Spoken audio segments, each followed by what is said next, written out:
then they won't have even more challenges coming ahead with this rain. Because we know that rain is very precious and important, but we also know that climate change has rendered it asunder, and that now we are thinking about our relationships differently as a result.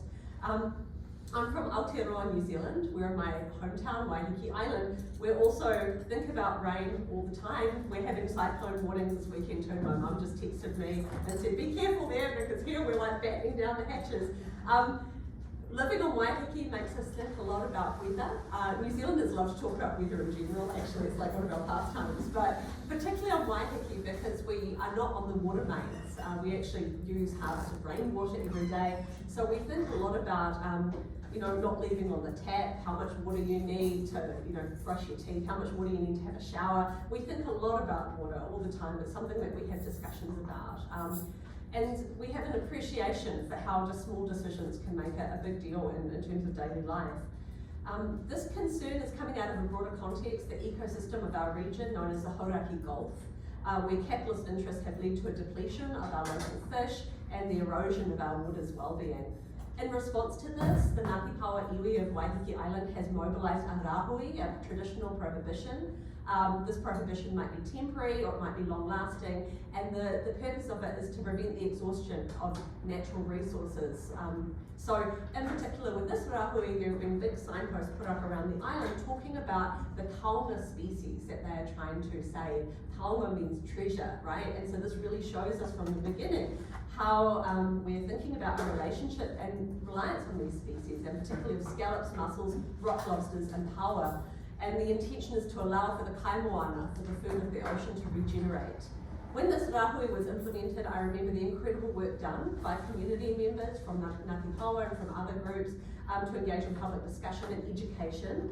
And the rāhui has also been backed by Fisheries New Zealand, by the state.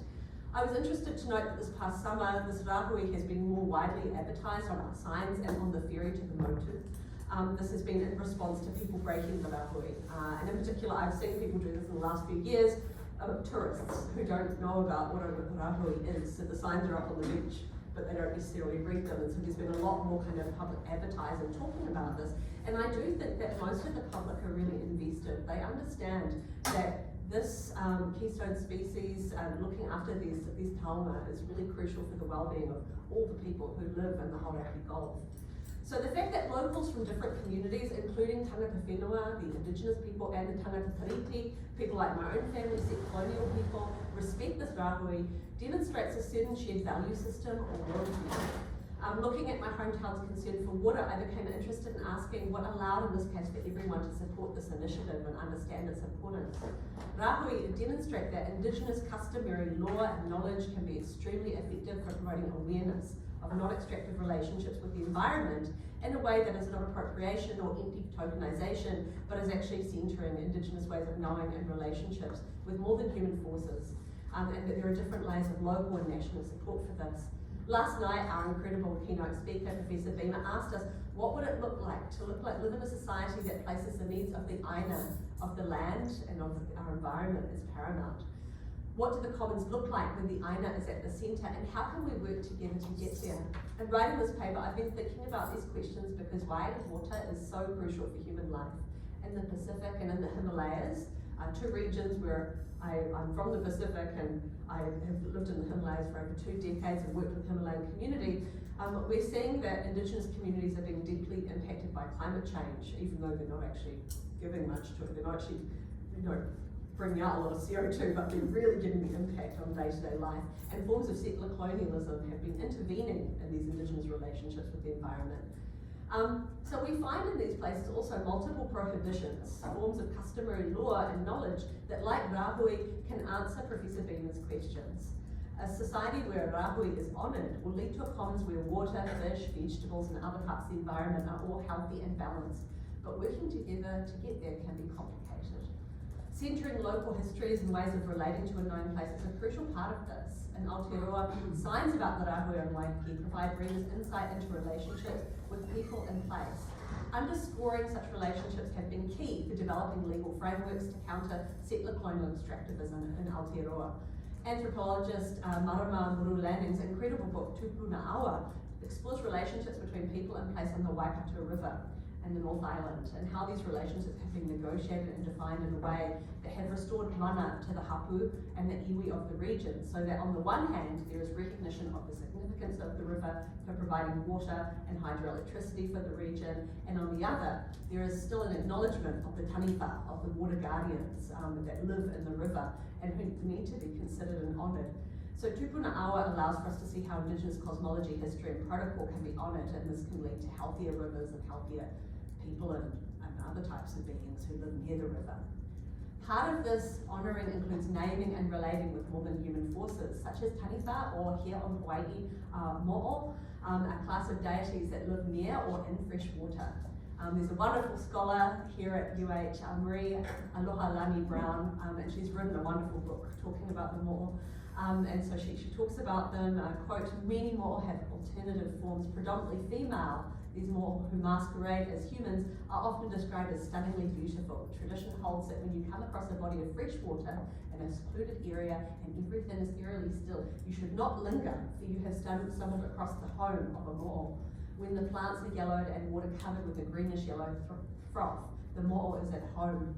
If so, you should leave quickly, lest the mo'o make itself known to you to your detriment. It might eat you or take you as a lover. Either way, you're doomed because it will overcome you completely. So that's a wonderful quote from her fabulous book. And I think that it's really important to think about how these forms of history and knowledge are so crucial for people to relate to the land around them and consider the other beings who might be unseen, who might also be resident. Mo'o have, she says, quote, life-giving and death-dealing properties of, they reflect their life-giving and death-dealing properties of Hawaiʻ.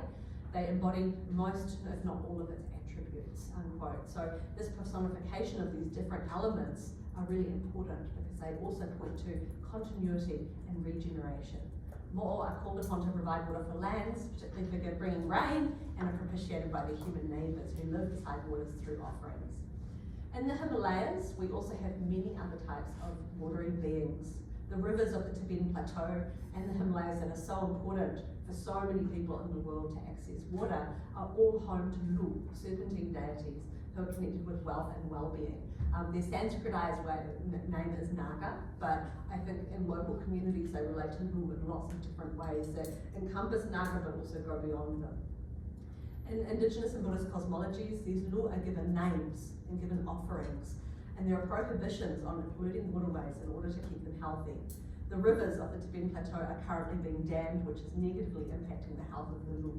In Sikkim, a region in India with cultural connections to Tibet, Indigenous Rong cosmology and Buddhist cosmologies together express great concern about the many dams there that the government are hoping to build precisely because of their concern for the health of all beings who live in the water, but also all the beings who depend on the water. And local protocols in Sikkim polluting rivers and lakes can bring about skin diseases, social dysfunction, and lots of other types of disaster. So these warnings are already there. More than human watery beings point to the significance of the agency of water across Oceania and the Himalayas. Professor Beamer has urged us to consider how loving the land through aloha aina is essential for the future of all life on this planet. But in context where settler colonialism submerges or erases these more than human, I should say hides actually, I don't think settler colonialism can ever erase people, right? I think that it can submerge it though, it can make it challenging to bring out these more than human relations, but how can we honour this agency? I've thought a lot about what makes Rahui successful in the parts of Aotearoa. I thought a lot about also what brings challenges to communities who try and implement it. And I've thought also about other parts of the world where protocol are not honoured in the same way. When I talk to my Rong and Loho colleagues in Sikkim about the types of legal precedent that's been set in Aotearoa for legal personhood and how that's been really helpful for looking after rivers, they said to me, it's too hard to do it in India because it crosses state boundaries. Anything that crosses state boundaries, you have more cosmologies, you have more government forces and more capitalist interests that are interested. So this makes it really complicated. But I'm still very optimistic that we can find ways for people to honour these forms of knowledge and to be attentive to them. Today I'm going to finish by bringing up another place in the Pacific where I currently work, California. Tonga scholar Charles Sepulveda has written a beautiful article about restoring the waters of Southern California and how in a settler colonial context, people who are not Indigenous can act as koyam or good guests. and supporting Indigenous and Native communities in caring for their watery kin, who are ultimately, as we know, everyone's kin. Part of being a good kuyam is supporting Indigenous communities in reconnection to place through repatriation of knowledge and land back. And there's many other ways to do this, and it's urgent for us to do this too, as the many challenges of climate-related challenges events demonstrate to us. So this conference is allowing us an opportunity to think about acting in solidarity with care for water, land and the commons, in company, across the mountains, rivers and the ocean, for the well-being of the future that comes from knowledge of the past, and the many beings who reside in this world alongside us. Thank you, mahalo nui.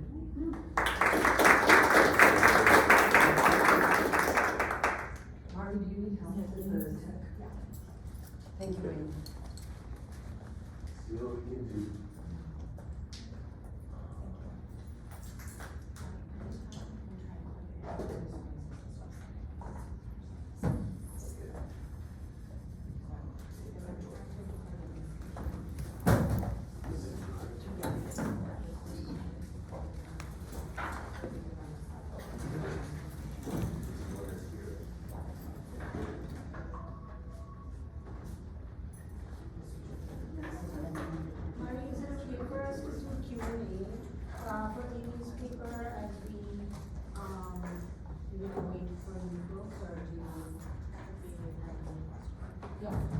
Yeah, I think it's fine.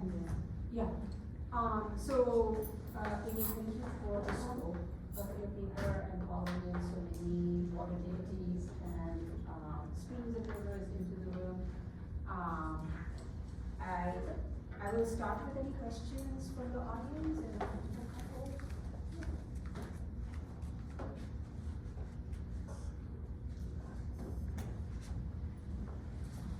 Yeah. Thank you for that wonderful paper.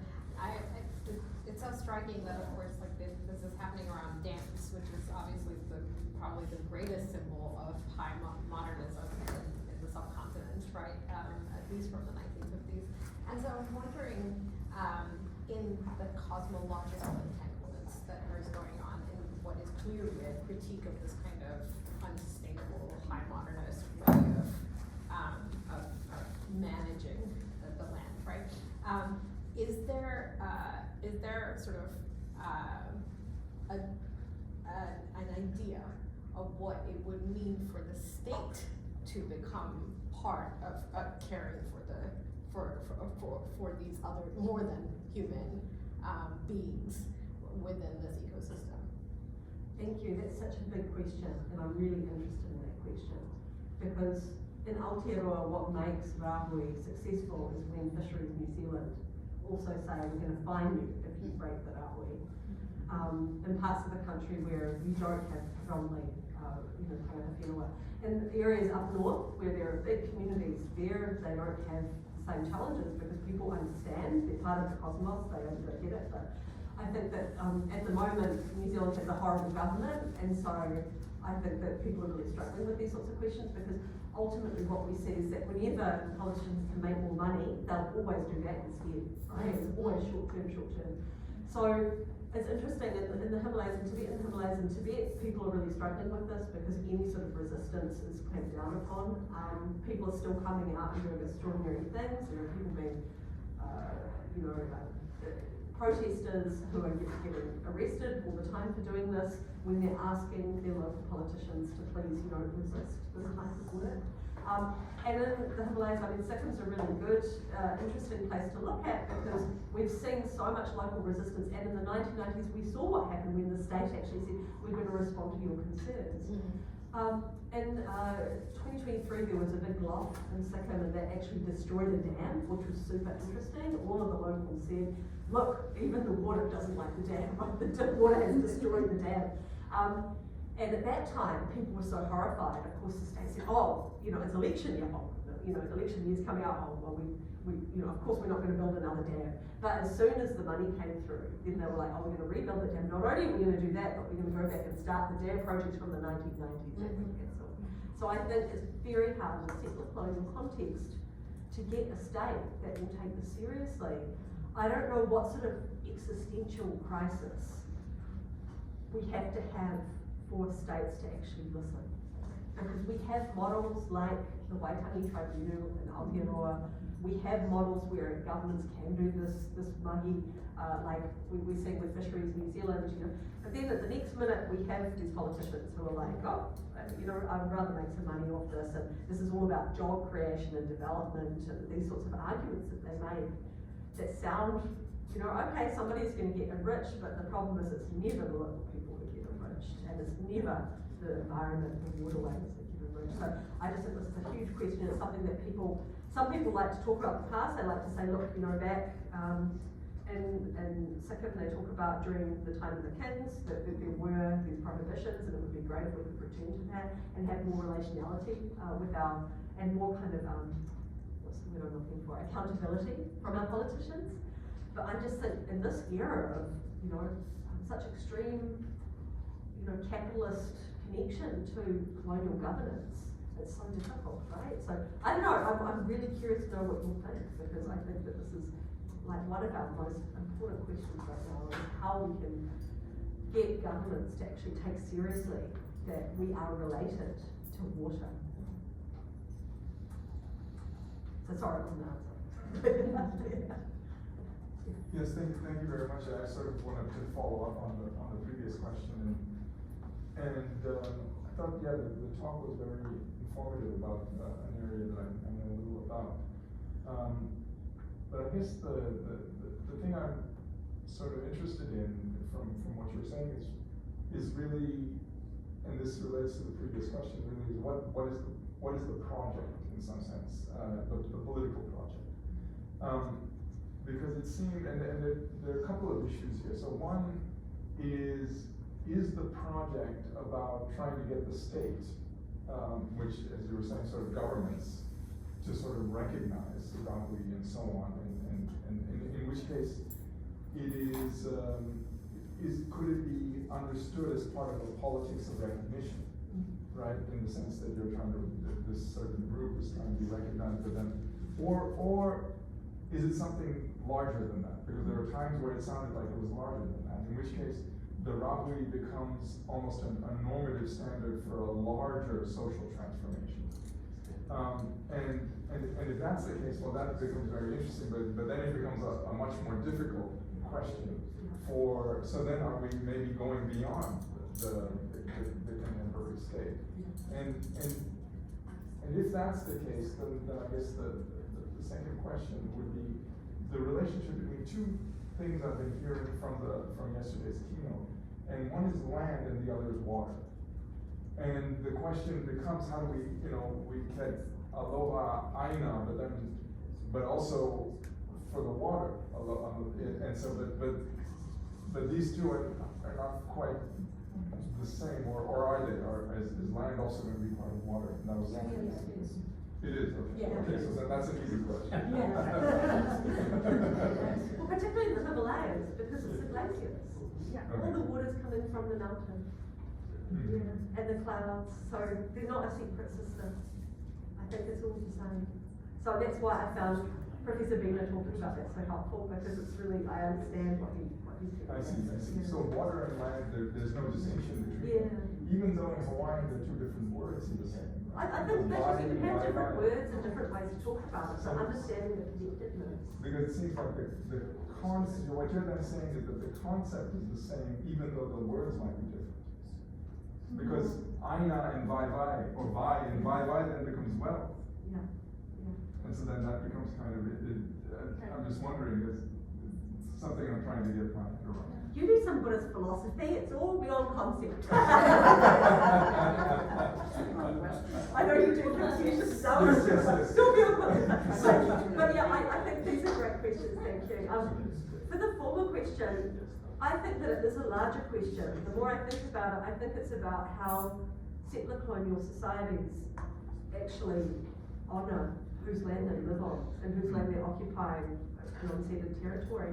And I think that that's where it gets very complicated, because we have movements like in Aotearoa, there's a hikoi last year that was talking very clearly about tangata tiriti taking very seriously that the treaty was not being honoured by the government and what that means.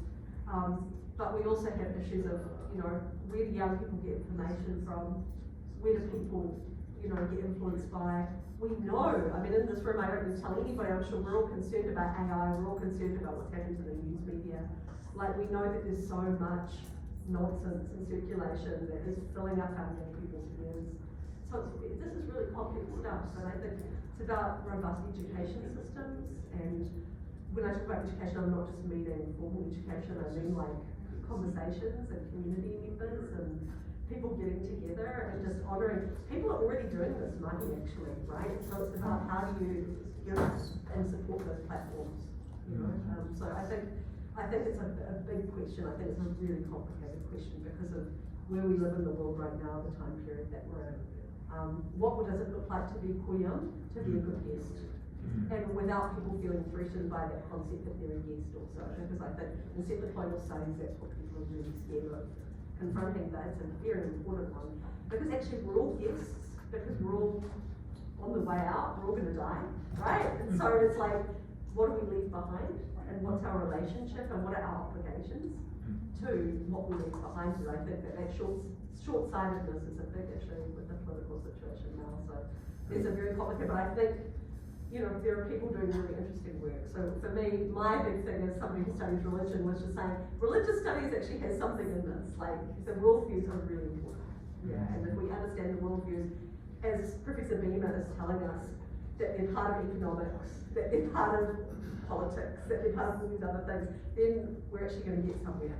That we understand the interconnectedness of all these things. Thank you. Thank you, whoever helped us get and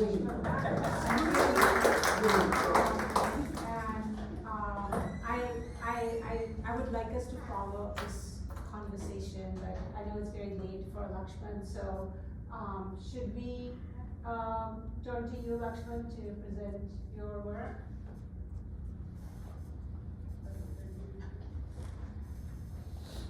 Hello. Can you hear me? Yes. Yeah. Yes. Yeah. Okay, thank you very much. First, I would like to say my thanks to Professor Nandini Chandra and all the staff of Hawaii University for giving me this opportunity to present this paper. And actually, I was supposed to do this presentation in person, but as I could not get visa on time, so in this morning, today morning, Ms. Nandini told me that I have to present it online. So I was actually disappointed that I won't be able to present it. And this is my topic, the Indigenous Imaginary of Commons, Colonial Properties, Marine Exploration, and Hawaiian Navigation in the Historiography of South Asian Hawaii. This paper examines the colonial historiography of marine exploration, British search. As you are aware that India was colonized by British for 200 years, and British, they explored all India for their exploitative purpose. They wanted to measure everything that what type of mineral India has, and they also wanted to do this for strategical purpose because they were having great gains in India, surrounding Indian boundaries and other areas. So,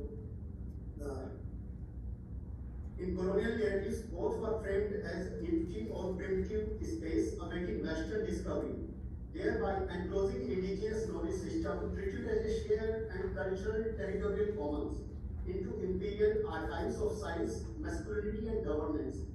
Drawing on archival sources, expedition journals, and early ethnographic accounts, I trace continuities in the Eurocentric tropic of heroic individualism and indigenous subordination, alongside break introduced by post-colonial and indigenous scholarship that reassert the common as living relational heritage. Specific examples include the Great Trigonometrical Survey, appropriation of local geographies in the Himalayas, and the persistent accidental drift myth in Pacific historiography that dismissed Hawaiian wayfinding.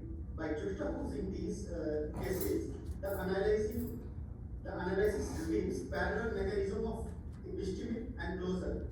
It argues that indigenous imaginaries today Sherpas agencies in Himalayan mountaineering history, as seen in the critique of Kenneth Mason in A God of Snow, and the Okule, a voyage revival of non-instrumental navigation, disrupt these enclosures, offering models of decolonial commons in historiography. This comparative approach eliminates shared patterns of resistance across South Asian and Pacific contexts, contributing to the symposium. We call for understanding the common as a site of both colonial continuity and indigenous resurgence. In colonial history, however, exploration and navigation become powerful tools for enclosing these commons. British imperial accounts of the Himalaya and Euro-American narratives of Hawaiian voyaging both portrayed indigenous people as passive inhabitants of vast, unmapped waste of primitive seascapes.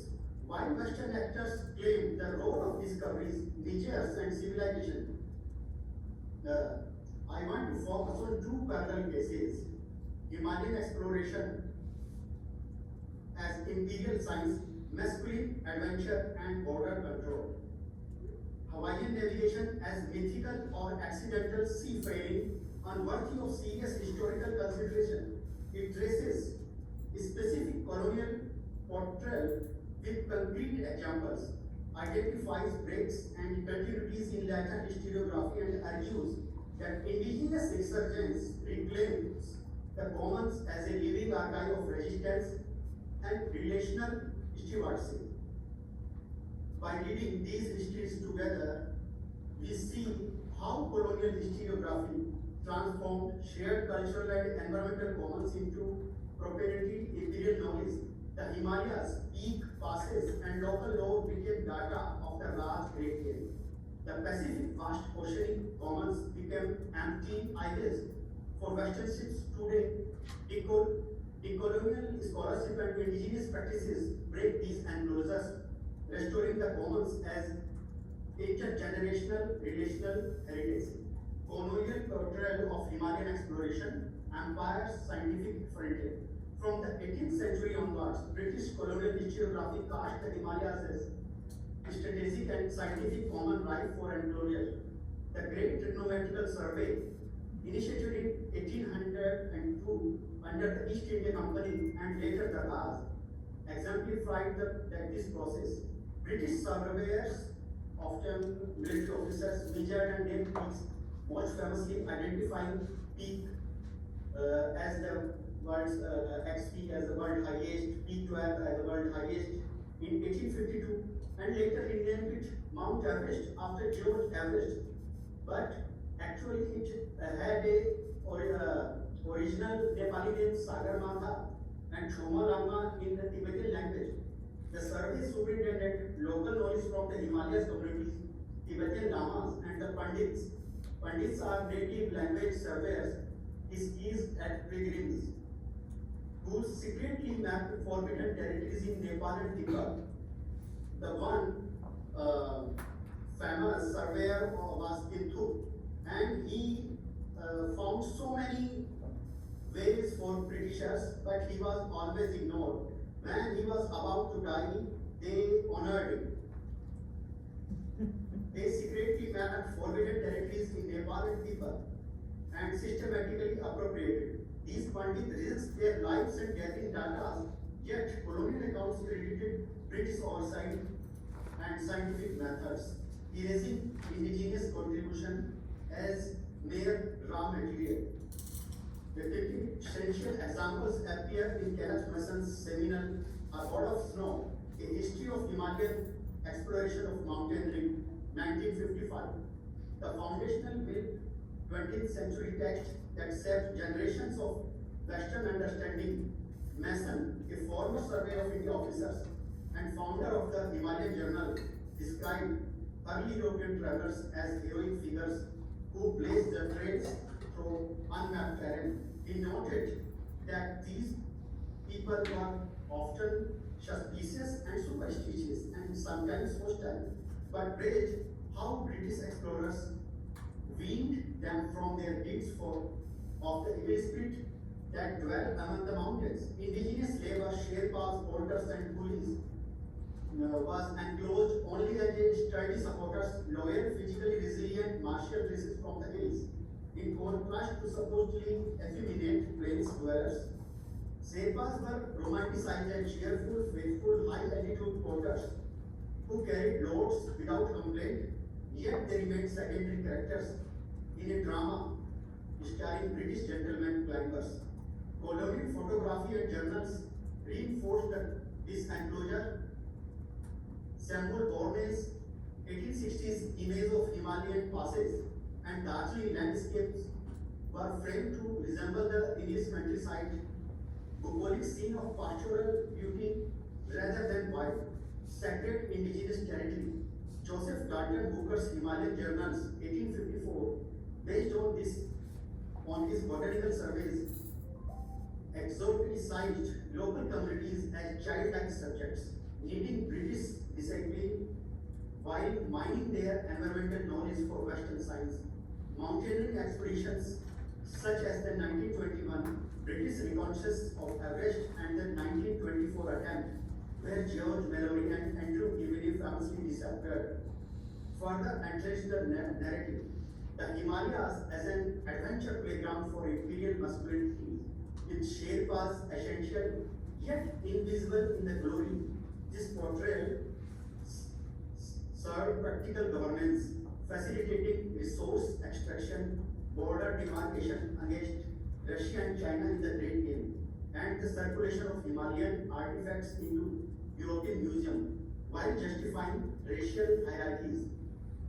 Colonial portrayal, now I am coming to second topic, another part of my paper, colonial portrayal of Hawaiian navigation, the myth of accidental drift. Parallel dynamics unfolded in colonial accounts of Hawaiian navigation, from Captain James Cook's arrival in 1778, naming the Iceland the Sandwich Islands. European and American writers systematically dismissed indigenous voyaging as impossible without European instruments. Polynesian double-hulled canoe, Kulua, and sophisticated reef hunting technique, reading stars, ocean swells, winds, birds, and the Hawaiian star compass, Kahaka, were portrayed as primitive or mythical. Still, 19th and early 20th historiography insisted that Pacific Iceland was settled by accidental drift or random currents, not deliberate.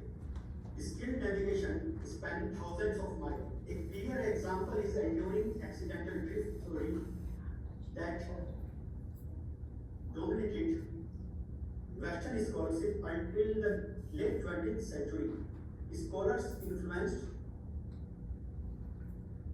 by the colonial paradigm argued that Polynesians lacked the technology of knowledge for intentional long-distance voyages. Cook himself in his journals expressed admiration for Polynesian seamanship and noted their extensive geographical knowledge, including Tupaya's map of over 130 islands. Yet subsequent missionaries and hunters found reframed Hawaii as a discovered by Europeans. American Protestant missionaries like D.N. Bingham, arriving in the 1820s, depicted native Hawaiians as heathen inhabitants of strategically vital but culturally backward outposts. Their navigational heritage, reduced to folklore by the mid-20th century, anthropologist Andrew Sharp's influential Ancient Voyages in the Pacific, 1957, work crystallized the colonial view. Polynesian settlement was largely accidental, the result of storm blowing, canoes of course, rather than planned exploration. This might enclose the oceanic commons, vast Pacific seascapes become empty highways for Western whalers, traders, and warships, while indigenous knowledge become invisible or lost. Hawaiian monarchs and oral traditions of voyaging from the Marquis or Society Island, AD 1000 to 1200, were romanticized pre-contact legend at best, or ignored. This is depopulation from roughly 800,000 to 40,000 by the late 19th century, and the 1893 overthrow of Queen Kamakakūokalani were narrated as inevitable progress under American influence. Navigation was thus rendered a historical proof of Polynesian backwardness that legitimized reciprocity treaties, that sugar plantation economy dominated by American descendants of missionaries, and eventually annexation in 1898. Breaks and continuity historiography. Continuities linger in popular accounts. Some mountaineering literature still centers Western sommeliers as primary heroes, while occasional Pacific histories echo older drift theory. Both fields retain echoes of colonial knowledge production. Himalayan artifacts remain scattered in Western museum and Hawaiian history, sometimes subsumed under broader US expansion narratives. However, have been performed since the late 20th century in Himalayan studies. Monisha Stewart Weaver's Foreign Giants 2008 marks a turning point, analyzing imperialism, gender, and environmental impacts while foregrounding shared agencies. Same voices and voices of Pandits who have worked for British East India Company, long marginalized, now appear in works like Pradeep Basiar's and Ankit Babu Adhikari's Sepa Stories of Life and Death from the Guardians of the Everest, which collect oral histories revealing climbers' superstition, family sacrifices, and critique of being treated as invincible but invisible. We are Taking knowledge time. on autobiography Laxman, can you hear me? and later indigenous narrative challenge the masonry of passive voters. In Hawaii, the 1976 Hokulū voyage, guided by Micronesian master navigation mouth of Viola, using traditional wayfinding, explored the accidental months before. The Polynesian voyaging society's Hey, experiment Laxman. cannot sail Laxman. 2,400 miles Laxman. from home. Hey, Laxman. Hello. Hello. Yes. You're almost at time. Will you wrap up so that we can have the third presenter present their research? Okay. Do you mind? Thank you. Yeah, thank you so much. This is terrific. Okay, do you mind staying on for the rest of the session and we can come back to questions? Yeah? Okay, thank you. Yeah. Okay, great.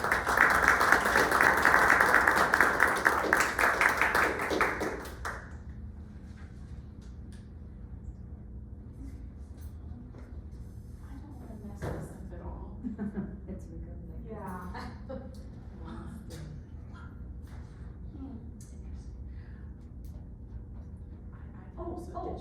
The mouse is there. The mouse is in the right place. I'll just read, part of my paper, it's fine. No, it's bad. Oh, there, there. I'm just not sure how to change this. Maybe this makes. Can you click on this? Slide things there, the selection of presentation. It's down at the bottom of the monitor. See, the mouse is there. Maybe you can click on each slide. at the bottom. Oh, sorry, the bottom, on the top. Monisha, can we get the slideshow on the top, to go back to the slide? It doesn't reflect. It doesn't reflect where it is. Yeah. So let's. Get it clear.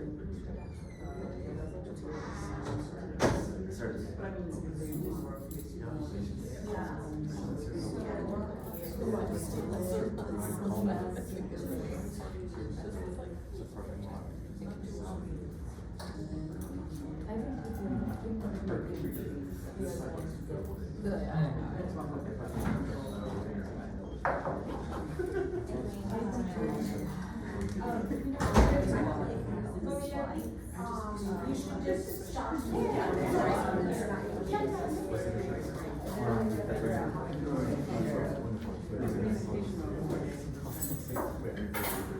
Sorry. I just parked it. Okay, aloha mai kākou.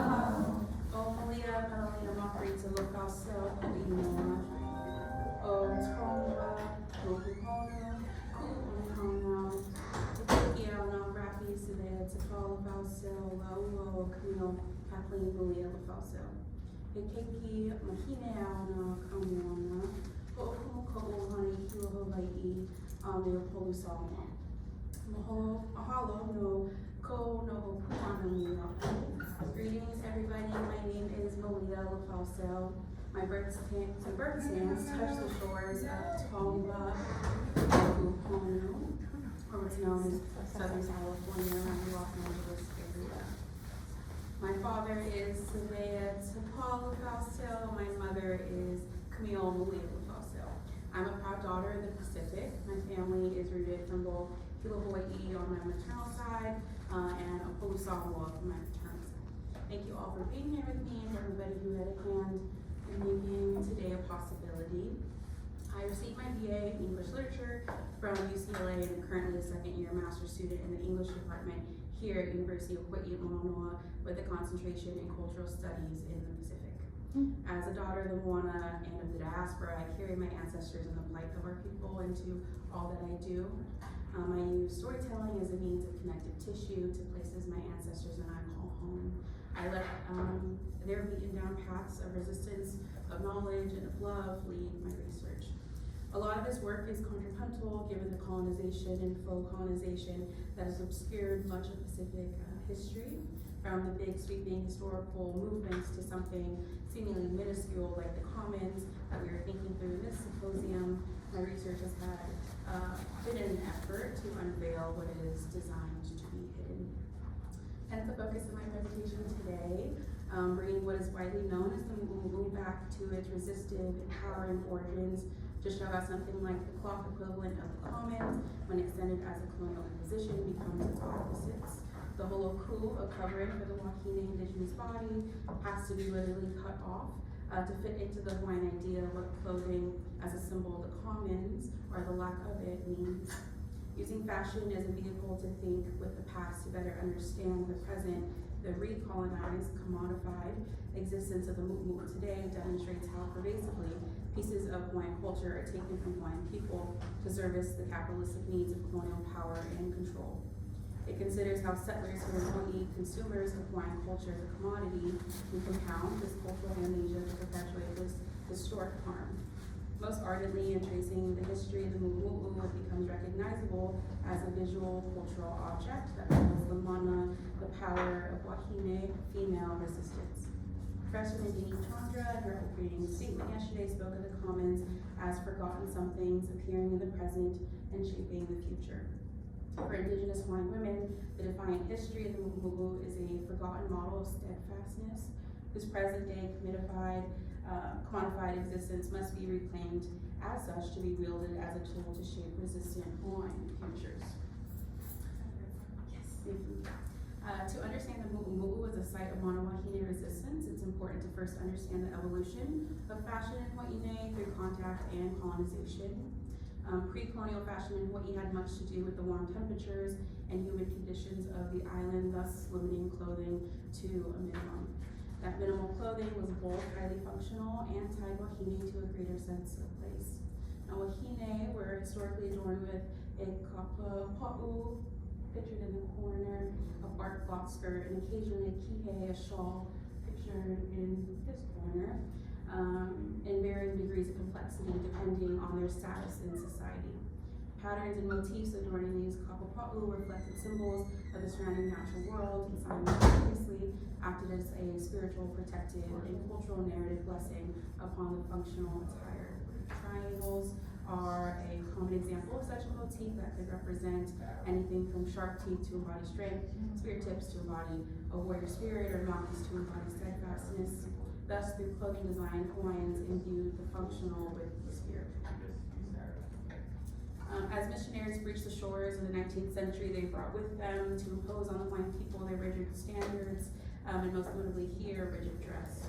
Believing that the naked body was a hedonistic sign of sexual deviance and savagery, Hawaiian women were forced to cover their bodies and wear floor-length dresses with trains, long sleeves, and high necklines, meant to enforce modesty that was modeled after the European mother hubbard dress. Missionary powers cut Wahine off at large from Hawaiian language, Hawaiian culture, and in this instance, even from their own bodies. The Hawaiian word for these types of dresses are holoku. The holoku is composed of holo, meaning to go, and ku, meaning to stop, reflective of the restriction these garbs bound their bodies by, literally forcing them to stumble over the excess fabric. The Hawaiian climate and terrain made such a dress highly dysfunctional. If you are familiar with the kind of humidity we get here in Hawaii, the power of the sun, no amount of trade winds could make such a dress plausible, let alone comfortable. As we terrain Lahaina, we must even get into class on campus. I invite you all to think of how out of place a Mother Hubbard dress would appear regardless of epoch and time. Rather than accepting this imposition as it came, Mānoa Hine recycled the holoku to fashion their own version of it, the mu'umu'u. The word itself is the Hawaii word meaning to cut off, referencing how these wahine literally cut off the long sleeves and trains on the holoku to create a functional, breathable silhouette that fit both into the needs of their daily lives and the newly imposed religious and moral doctrines they are being forced under. Thus, the mu'umu'u becomes a site upon which we read the entangled history of colonization in Hawaii. More specifically, we contrapuntally read the mu'umu'u as a symbol of the constant resistant effort on behalf of Mānoa Hine against what was brought upon the Hawaiian shores in a manner that made sense to their sense of place, expression, and cultural identity. The mu'umu'u shows how skillfully Mānoa Hine navigated the Hawaiian and Haole worlds, thus becomes a visual, historical artifact that demonstrates the mana found within this political negotiation. When you Google mu'umu'u, modern, high-end mu'umu'u for sale, appear on an Israeli fashion company in Lambika's website. Above the dresses for sale reads the prompt, how do you mu'umu'u? With no mention of the origins of this indigenous Hawaiian silhouette, no recognition of the Hawaii word, the word itself even being misspelled. It's missing the okina that makes the word mu'umu'u, that glottal stop, and not mu'umu'u, as we see in The Simpsons, yes. The logical question reads, The logical question reads, how do you cut off? This misrepresentation and cultural erasure falls in line with the abuse that the Hawaiian Islands and their people have faced for millennia. Looking at how the evolution of mu'umu'u has evolved through time within the Hawaiian and local Hawaiian cultural aspect reveals how a cultural and historical amnesia transforms what exists as a site of resistance from which today's Mānoa Hine could possibly draw boundless inspiration from, is transformed instead into a global commodity in which only those who can afford to or fit in can participate with it. The mu'umu'u library, the mu'umu'u library is a locally owned rent-to-dress business model in which people can rent, wear, and return vintage mu'umu'u. Brand founder Marion Jones states that mu'umu'u is, quote, mixed plate fashion, a little Haole, a little Hawaiian, a little Japanese, referring to the mixed plate lunches popular here in Hawaii, inspired by the many converging cultures and communities within Hawaii historically. Jones views mu'umu'u as a sort of mosaic of culture and place that brings folks together. Between the mu'umu'u library's events to other mu'umu'u events that occur in January that has been coined as mu'umu'u month, again, not by a Hawaiian woman or person. Although this revival for mu'umu'u is framed to be a fashion renaissance for all, what my research has gathered is that Native Hawaiian women are rarely participants or included. Whether this is because vintage mu'umu'u has skyrocketed in price because of such interest, or the average Kanaka may not have time to scour thrift stores to hunt for them, the mu'umu'u from within this usage transforms into a recolonized, commodified site of exclusivity. In this instance, settlers in Hawaii, through such cultural amnesia, perpetuate the violence inflicted upon wahine by missionary colonialists. As a Hawaiian woman myself, having a very typical, not straight-sized wahine body, these mu'umu'u rarely, if ever, come in a size that would fit me. If the mu'umu'u is a place for all, if it's a little bit Haole, a little bit Hawaiian, a little bit Japanese, it becomes yet another piece of Hawaiian culture that Native Hawaiians themselves are pushed away from. It begs the question, who is the mu'umu'u bringing together and for what reasons? In Caroline Evans' Yesterday's Emblems and Tomorrow's Commodities, the return of the repressed in fashion imagery today, she writes that, quote, the seduction of the commodity form lies precisely in its ability to veil the real. Commercial nature of this transaction with seductive dream worlds in which the consumer loses him or herself in fantasy and allure. Applying this to the powerful history and recolonize evolution of mu'umu'u, one can delineate how mu'umu'u as a piece of Hawaiian culture and history is commodified to be a piece of viable paradise, veiling the real history for those who wish to lose themselves in this fantasy of a mythological paradise and avoid accountability of what legacy they exist within.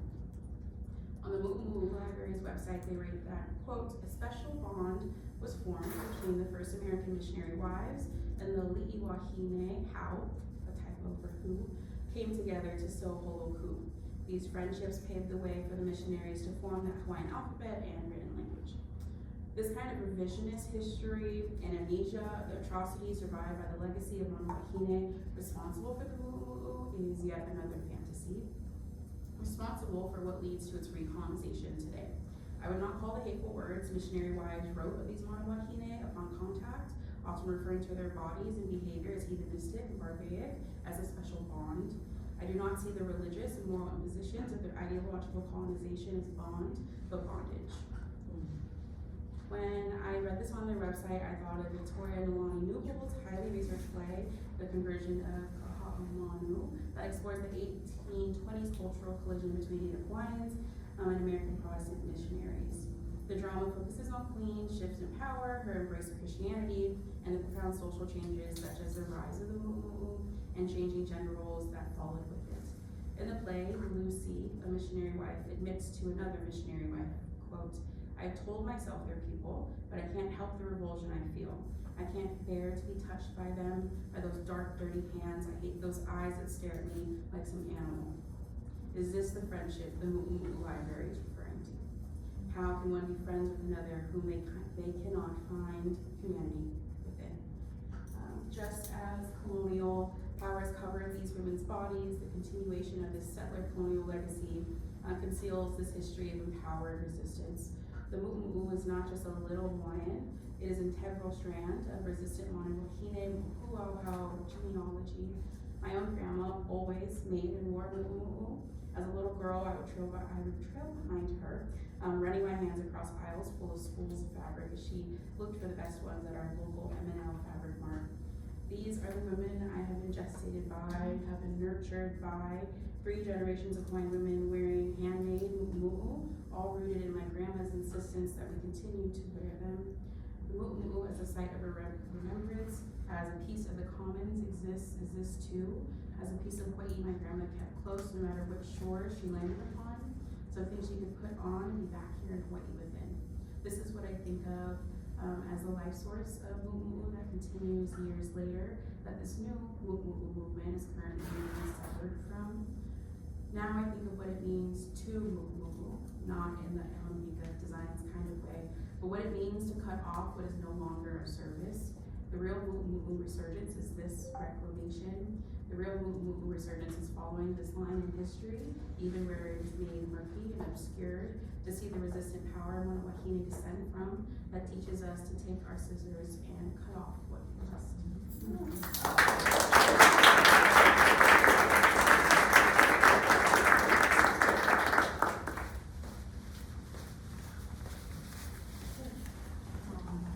We have about 15 minutes for Q&A.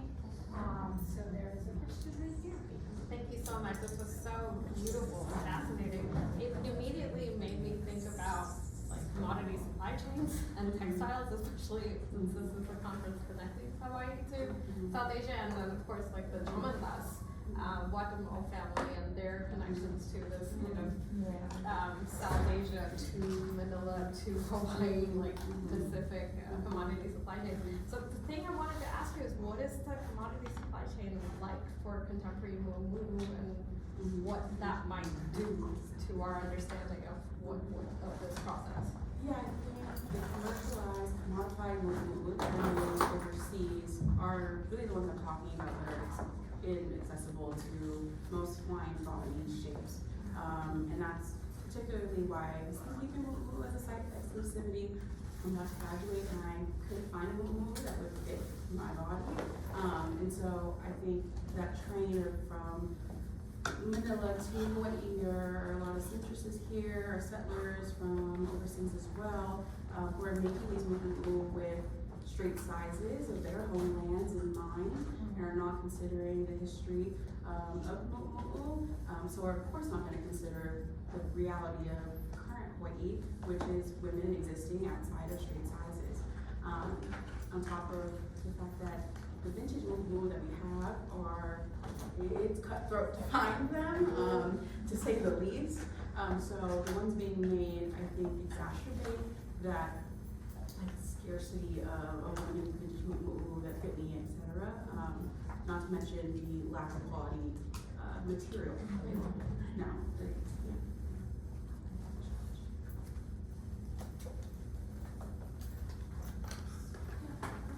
Hi, thank you so much. Really enjoyed your talk.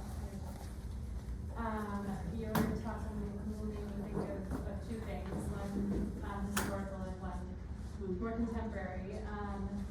The first one, it made me think about the sari blouse in India and the way in which that was the addition of clothing, not the cutting of clothing, but the addition of clothing was this kind of tool of modesty, and then also had caste implications because caste communities were not allowed to wear these items of clothing to be more modest, right? And so the addition of clothing for them would have been like more of a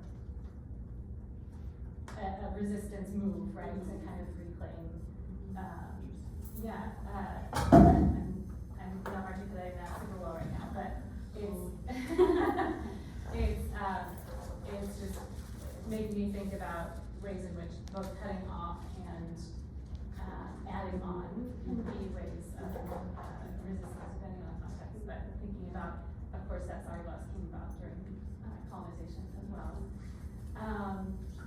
And then it made me also think about a very silly reference that maybe for your research might be cool, I don't know. But Three's Company, I'm probably dating myself now, the show Three's Company. And Mrs. Roper and the Mumu.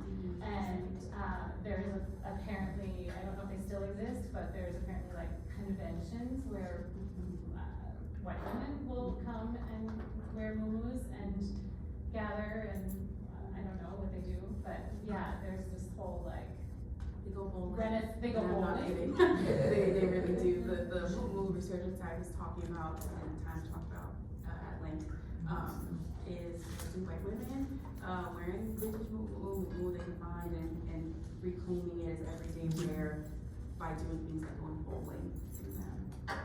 So they're going bowling. Anyway, there's a whole culture around like Three's Company, Mrs. Roper, and this whole, reclaiming of the muumuu.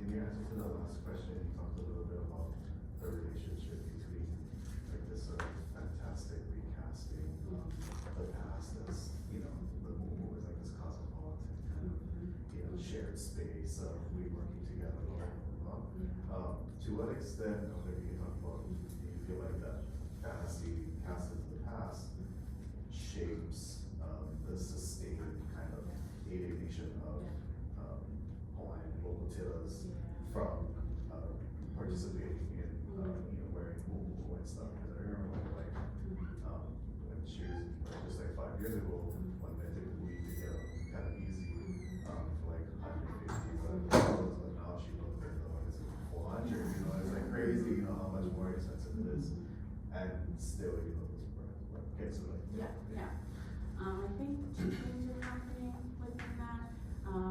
One, it's easy for certain groups of people to go back to that time because there's no pain for them. So reclaiming the muumuu for the people who were not subjected to the violence that Maliyekkal were, feels very play-like, dressing up, having fun. It's absolutely understandable why Wahine today are maybe not super excited to go back to those times, and that pain, and I think we hold that pain today in many ways. So I think there's an avoidance of what kind of legacies or any groups of people are living within, and you touched on this a little bit, what it means to be a good visitor, and the kind of hesitancy that you have in being a visitor. I think these kinds of proclamations of us are not claiming the history that they're living in, essentially. And then you could touch on also on the price point that is very low, that most white people or working class people don't have $300, $400, $500 for these pieces of our culture. And so we're also cut off economically from them as well. You put everything very beautifully, so I hope we touched on that at all.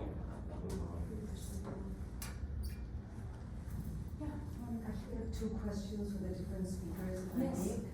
So I'll start out with Malia because I'm basically asking for stuff.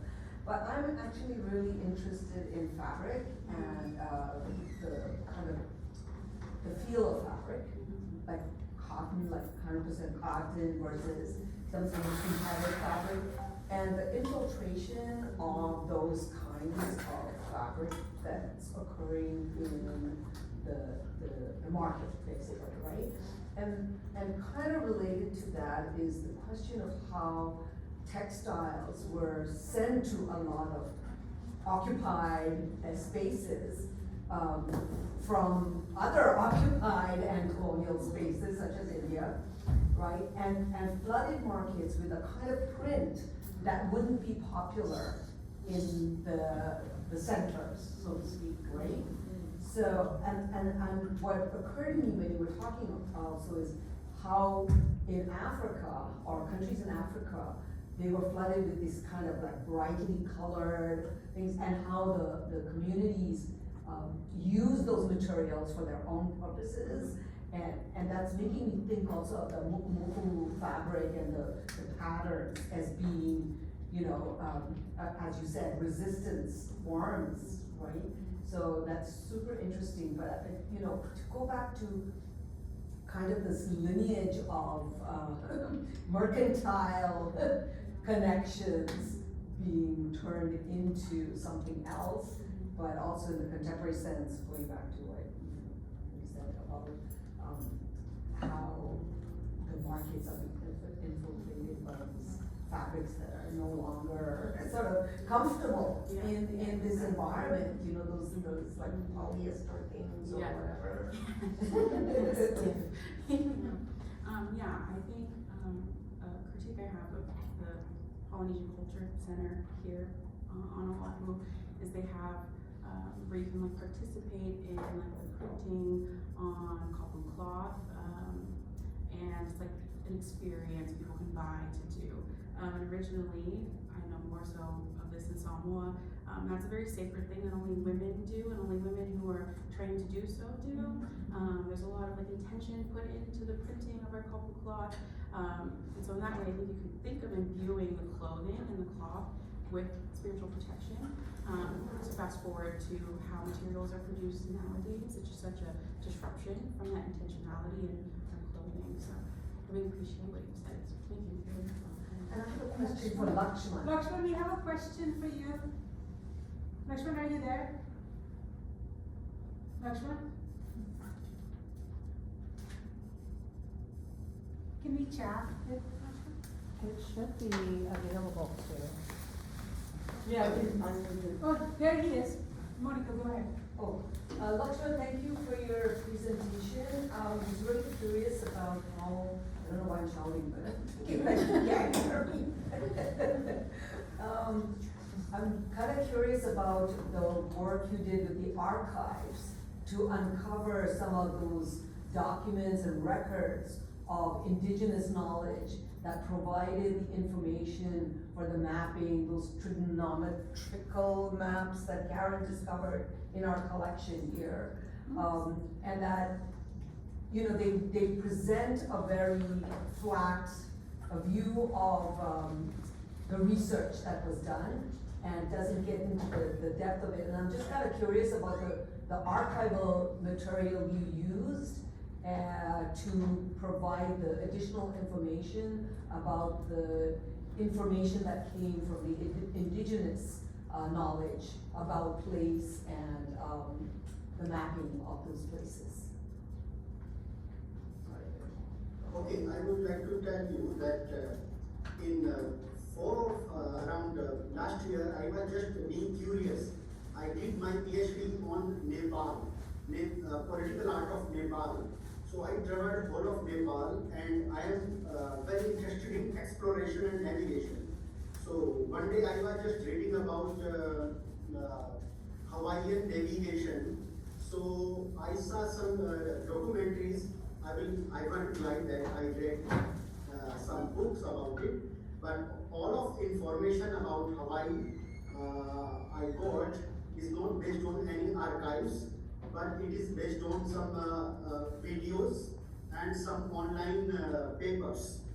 And about Himalayan exploration, that is my specialization, as I have a PhD on Dalit political art of India and Nepal.